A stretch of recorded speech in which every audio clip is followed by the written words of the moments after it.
Abra sua Bíblia na carta de Tiago, capítulo 1, a partir do verso de número 5.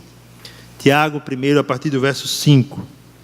Nós caminharemos por aqui nessa noite. Tiago 1, a partir do verso 5.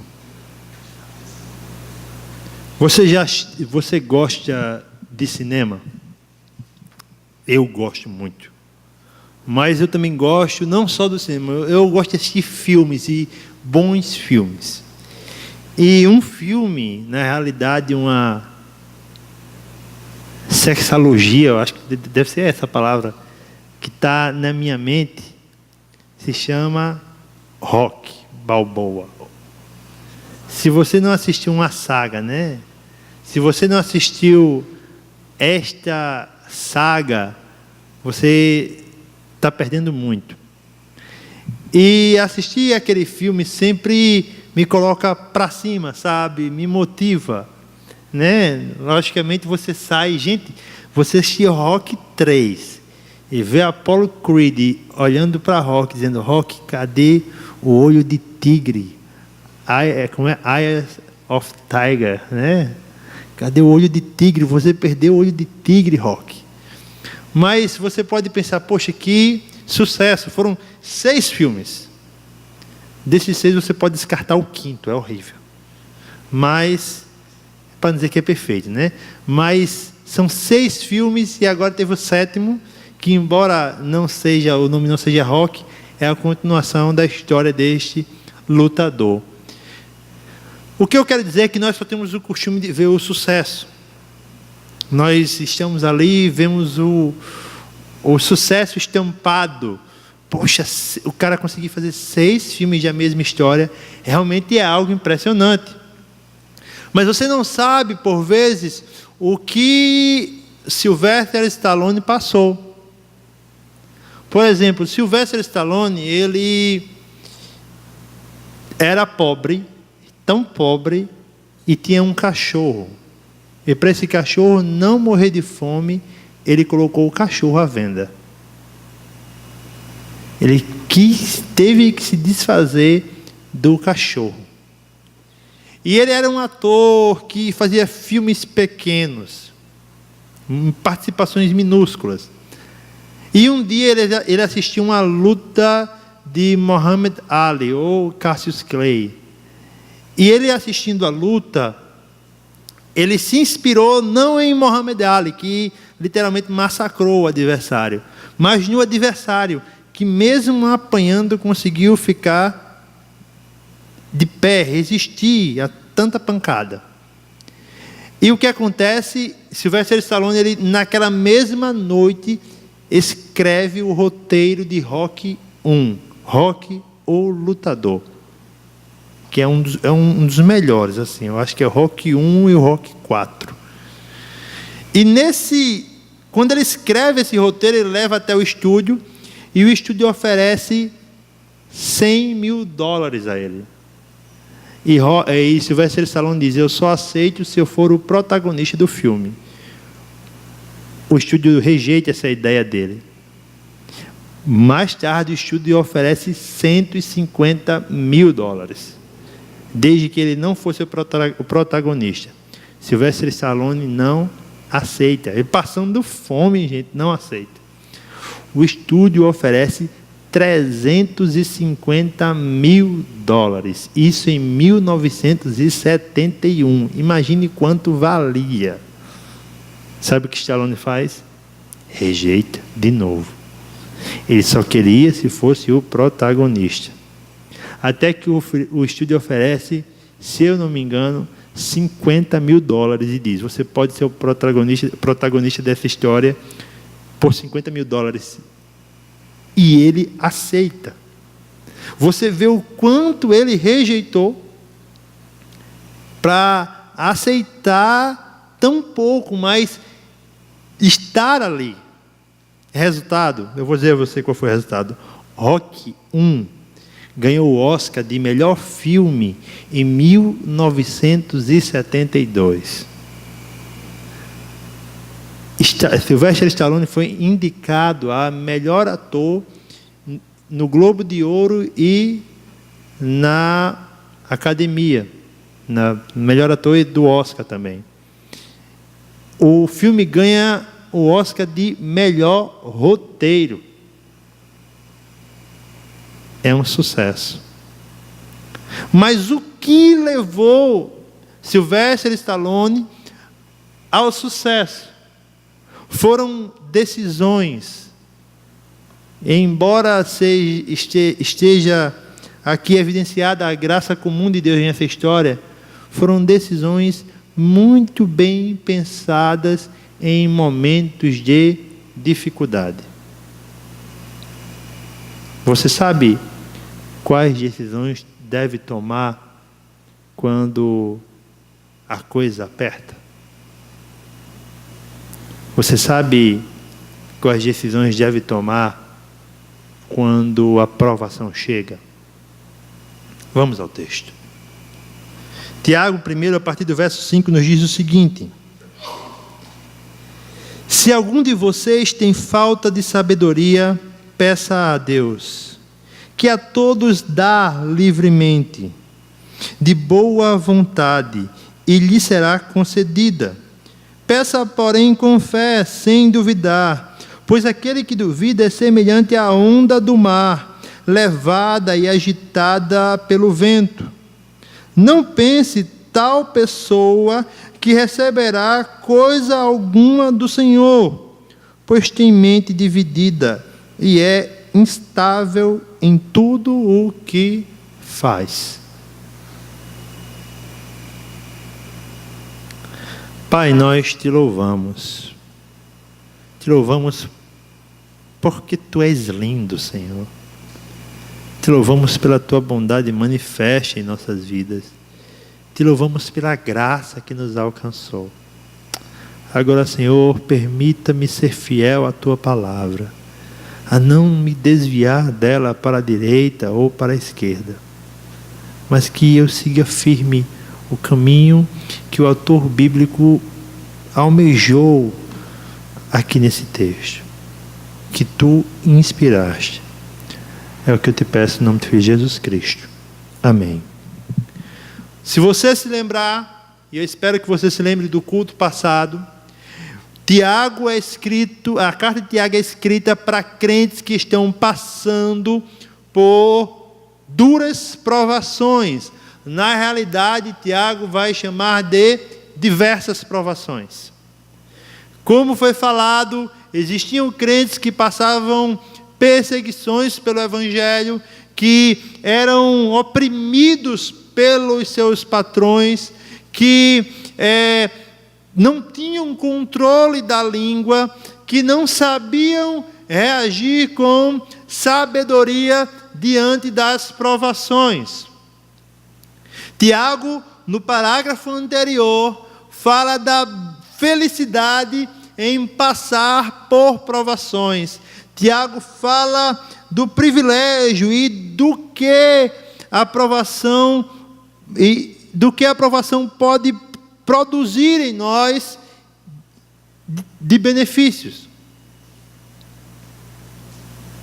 Mas ele termina o verso anterior falando uma verdade, ou deixando um caminho para o texto que lemos. Tiago diz que nós devemos ser maduros e íntegros, para que assim não faltasse coisa alguma, ok? E como é que Tiago começa esse texto? Dizendo o que nos falta. Dizendo o que nos falta ter para saber passar por provações. Não é só isso que falta. Irão faltar outras coisas que Tiago especificará mais na frente, mas agora, por hora, Tiago fala de um tema muito relevante, que é sabedoria. Você precisa ser sábio. E aí nós podemos voltar até Provérbios, no começo de Provérbios. O sábio Salomão conclama os leitores a procurar sabedoria. E a Bíblia divide em Provérbios os adoradores de Deus, Israel, em dois públicos. Ou você é sábio, ou você é tolo. Ou você está caminhando no caminho da sabedoria, ou você está caminhando no caminho da tolice.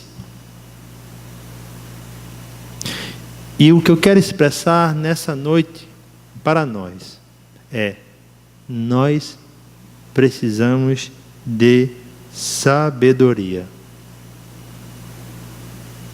Talvez você não tenha pensado muito sobre isso.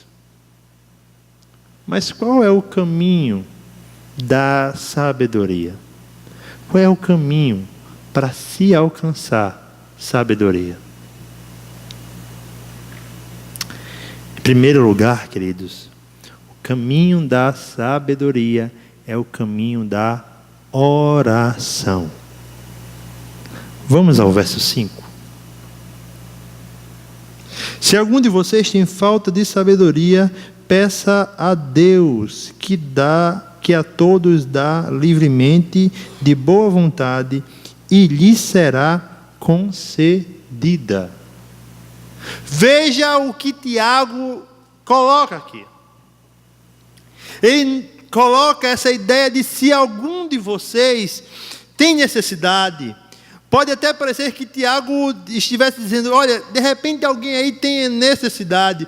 Mas a construção da frase no original, no grego, é que Tiago tinha certeza que muitos crentes que passavam por difíceis momentos não tinham sabedoria.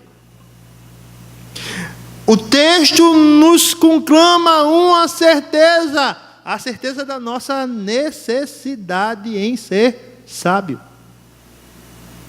E Tiago mostra o caminho. E qual é o caminho, queridos? Oração. Você deve pedir a Deus. Como é que você vai pedir a Deus a não ser orando?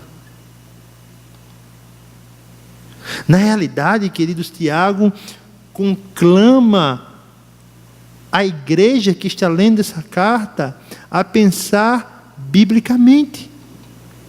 Pois o que é sabedoria? Sabedoria é conhecimento prático. Não é só conhecer, não é só saber, mas é praticar. Talvez o melhor exemplo seja: você já fez um bolo?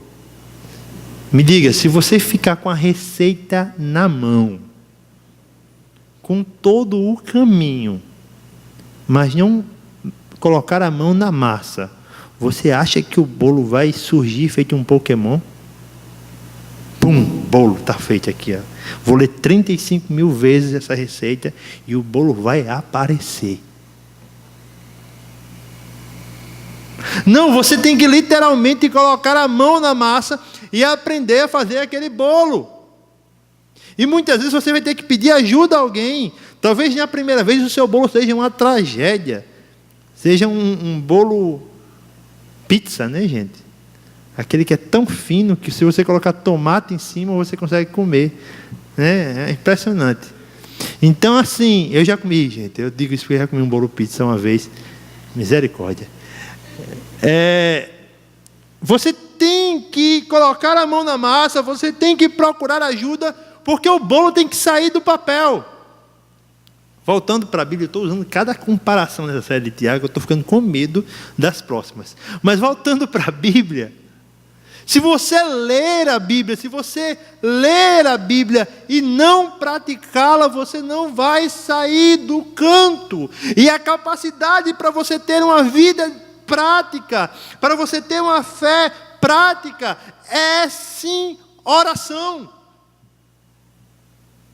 E isso nos leva a uma verdade: quanto tempo nós oramos por dia? Outra questão que Tiago fala, queridos, e vejam só, Não é algo enigmático, o caminho da sabedoria. Mas Tiago mostra a simplicidade. Peça a Deus e Ele lhe dará. Sabe, é algo que está em movimento. Para você ser sábio, basta tão somente pedir a Deus. E Ele dá com liberdade, Ele dá com graça. E o melhor, Tiago vai dizer, Ele não passa em rosto. Literalmente Tiago fala, olha, se você precisou de sabedoria durante 10, 20 anos na vida cristã, mas nunca orou, nunca pediu, nunca se interessou em buscar, e agora resolve se ajoelhar diante de Deus, reconhecer sua posição e dizer, Senhor, eu preciso de sabedoria, Deus não irá dizer, olhe para trás e veja o tempo que você perdeu. Não, Ele não fará isso. Ele simplesmente dará. E não passará em rosto. Isso tem que nos levar, querido, a algumas implicações. Em primeiro lugar delas é, você ora. Eu estou falando de orar. Eu não estou falando daquela conversinha de 30 segundos, não, gente. Spurgeon disse uma vez, eu não oro mais do que 1 minuto e não passo 1 minuto sem orar. Acredite nessa frase, é Spurgeon. Vinícius, me ajude aí. Mas você tem que compreender o que Spurgeon falou. Não é que Spurgeon não tivesse momentos em que ele literalmente parasse para orar, mas que a vida de relacionamento e a conversa de Spurgeon para com Deus era contínua. Era constantemente apresentando a Deus a sua vida. Constantemente apresentando a Deus a sua vida. Mas hoje nós estamos em uma geração que ora pouco ou quase não ora. Literalmente, nós perdemos a capacidade de conversar com Deus. E você tem que pensar que, segundo a tradição, quem está falando aqui é uma pessoa que tem conhecimento e prática.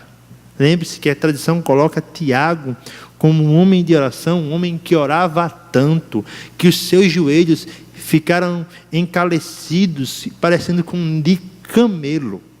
Você já viu o joelho de camelo? Aquele negócio grosso, feio. Certo monge disse uma vez, aquele que não tem um lugar específico para encontrar-se com Deus, não encontrará Deus em lugar nenhum. A vida contínua e os momentos de oração são ensinados na Bíblia, mas você tem que compreender que existem momentos, como falou Jesus, que você tem que ir para o secreto. É você fechar a sua porta no seu quarto, e o seu Pai que está lá no céu soberano, verá você que está em secreto. E a ideia do texto é magnífica, porque a ideia do texto é que Deus está naquele exato momento ao seu lado. Quanto tempo você ora? E se você ora, o que domina a sua oração? Senhor, eu estou triste. Senhor, Tu és o Deus da vingança. Tu viste como eu fui afrontado na sala de aula. Senhor, eu quero providência. Eu quero, Senhor, providência. Deus, eu estou tão ocupado hoje, Senhor. E assim, o pastor falou lá na igreja que oração é uma conversa, é um diálogo. Então, Tu sabe que eu estou ocupado, Pai, mas ajuda aí. Valeu, Senhor. Tamo junto. Eu não estou colocando aqui quais as palavras você deve falar na sua oração. É muito perspicaz, né? Como diz nosso amigo Alain. É por aí, né, Alain? Mas você deve ter um momento, queridos, que você possa conversar com Deus sem pressa. Você pergunta, e você fala: Antônio, eu não tenho tempo para orar. Eu quero dizer a você, querido, nós temos tempo demais para orar. É que nós simplesmente não queremos orar. Antônio, olha, eu me acordo de 7 da manhã. De 7 não, Antônio. Eu me acordo de 6 da manhã. Eu já me acordo assim, eu me acordando, mirando o banheiro, corro para o banheiro, tomo um banho, coloco a farda, coloco a calça do colégio, vou para a van, entro na van, saio, vou para a sala de aula. Na sala de aula são 6 aulas ainda ou são 7 agora? São 7 aulas, 7 aulas lá, eu sentado e tal. Eu chego em casa morrendo de fome, almoço, estou com sono, vou dormir, me levanto, tenho que estudar, estudo. Quando acabo de estudar, já é de noite, vou jantar, tenho tarefa do colégio, faço a tarefa lá do colégio, estou com sono, vou dormir. Veja, Antônio, se eu tenho tempo para orar. Veja como nós somos bons em arrumar desculpas. Veja como você tem tempo, por exemplo, para falar com seu melhor amigo. Para zapear zapear, rapaz, no Insta.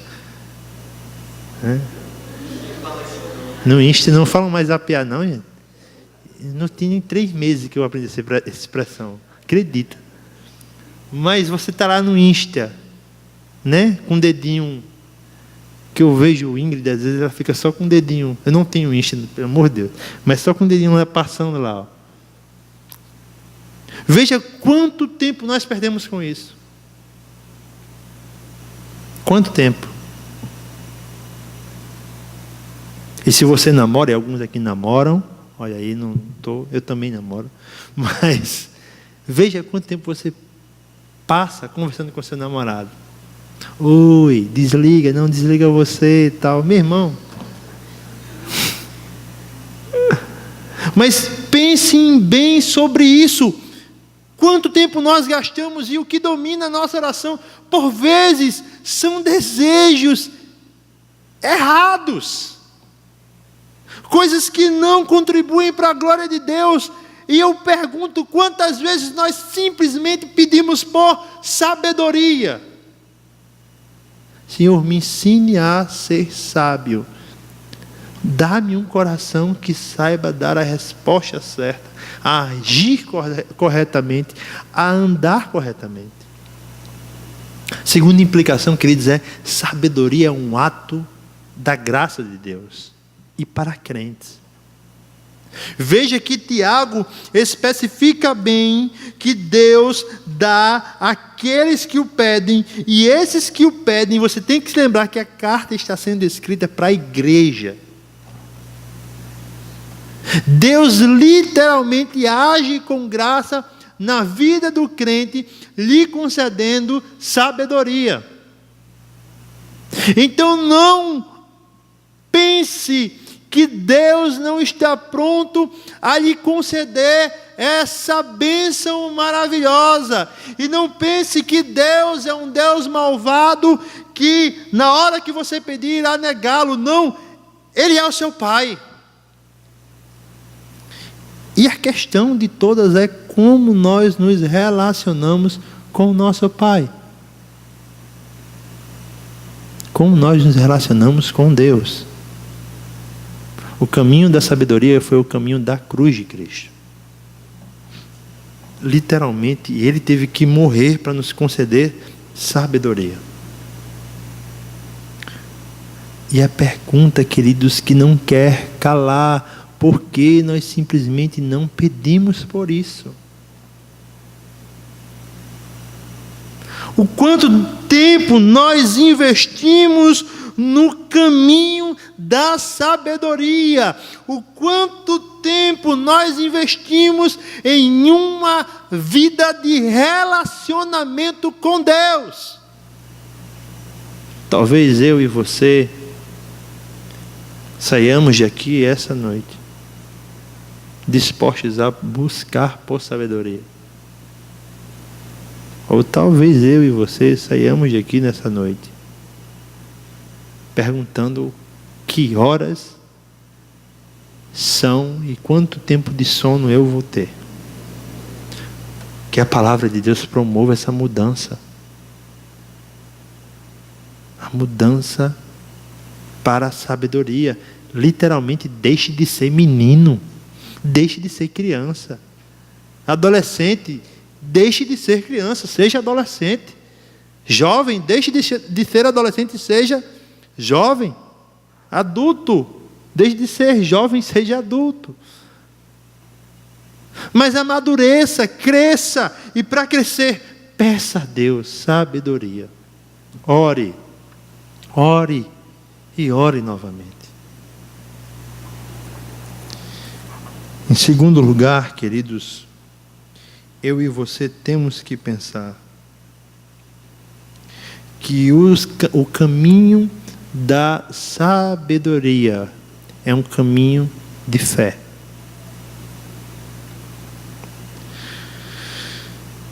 Peça, porém, com fé, sem duvidar, pois aquele que duvida é semelhante à onda do mar, levada e agitada pelo vento. Tiago coloca agora o porquê muitas vezes nós não recebemos sabedoria. E ele coloca a falta de fé. Dúvida. Você gostam quando duvidam de você? Estou para conhecer essa pessoa. Duvidaram de mim. Que legal. Ou você daqueles que, quando duvidam e você está certo, e aí a coisa se desenrola como você sabia que ia desenrolar, você chega para a pessoa e diz: eu não falei? Eu estava certo. Se duvidou? Literalmente, a dúvida é desconfiar das decisões ou do caminho de alguém, ou do governo de alguém. Por que governo? Porque quando você duvida, você está duvidando. Duvida de Deus, você está duvidando da bondade dele em governar a sua vida.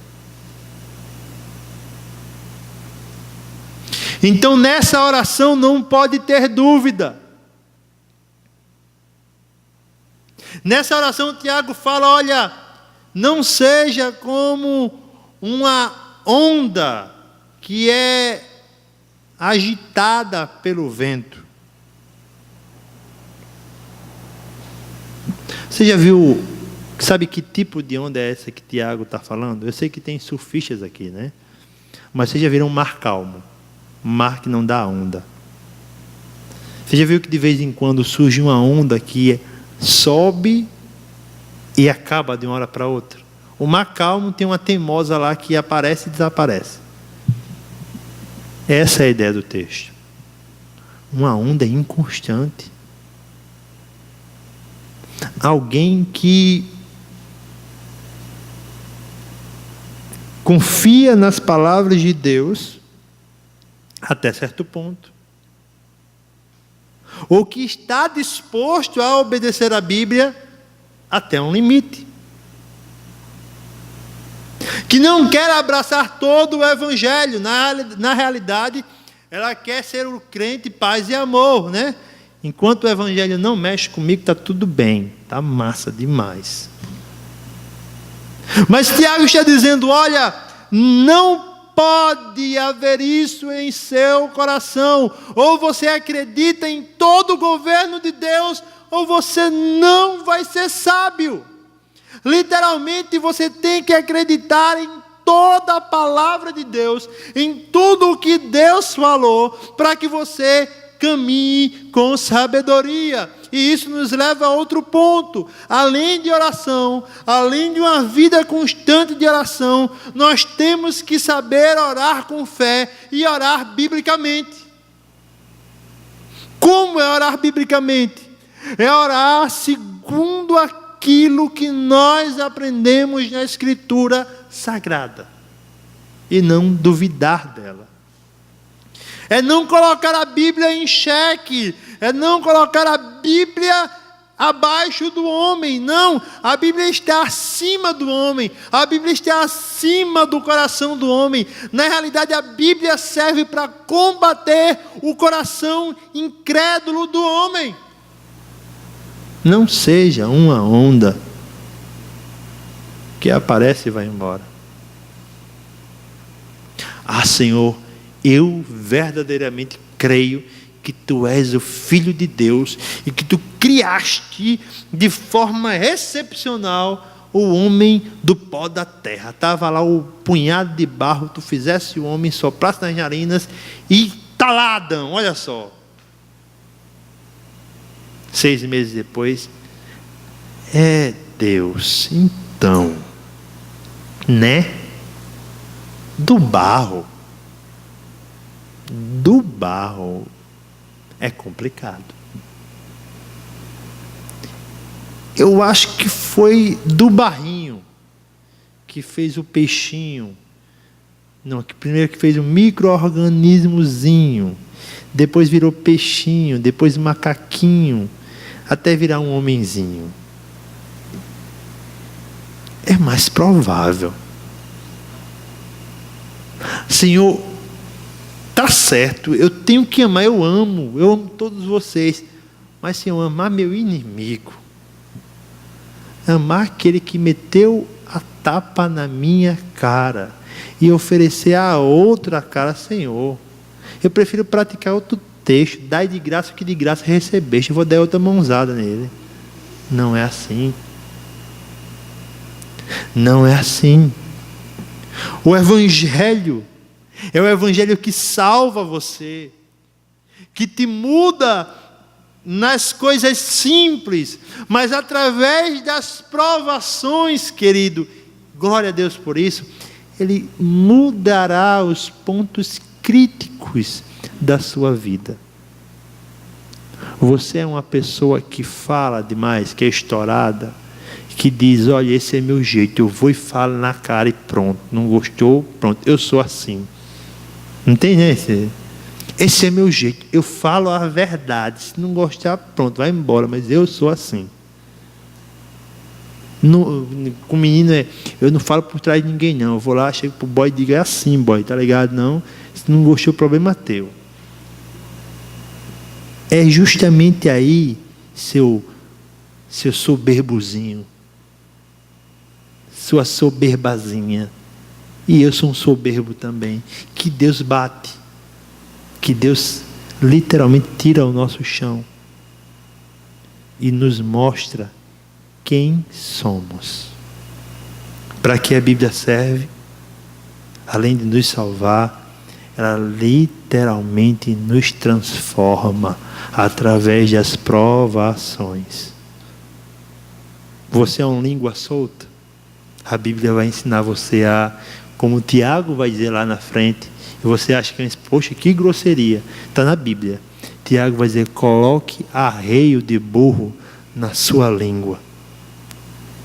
Literalmente, você já viu burro com arreio? Aquela coisa maravilhosa que fica na boca do burro. Quando o burro quer fazer alguma coisa, o dono vai lá e puxa. Tiago está dizendo, coloque isso na sua boca. Para quando você for falar alguma besteira, a sua boca seja puxada. Quer mudar? Quer viver o Evangelho? Viva a Bíblia Sagrada. E ore crendo nessa Bíblia. Não duvide do governo soberano de Deus. Não duvide de quem Deus é, do que Ele faz. Não duvide das maravilhosas graças que você pode desfrutar no Evangelho. E uma dessas graças é, saiba que na provação você deve ser sábio, você deve saber como lidar com A, com B, com C. Mas, acima de tudo, você deve saber e aprender a lidar consigo mesmo. Voltando para Rocky, o lutador, no filme Rocky 6, deixa eu só abrir. Rocky diz ao seu filho uma frase, que é o seguinte: ninguém vai bater mais forte do que a vida. Não importa como você vai bater, e sim o quanto aguenta apanhar e continuar lutando. O quanto pode suportar e seguir em frente. É assim que se ganha. Talvez essa seja, na graça comum, uma das melhores frases de perseverança já ditas. A vida vai bater, amiguinho. Mas fique firme. A vida vai massacrar, mas se mantenha firme.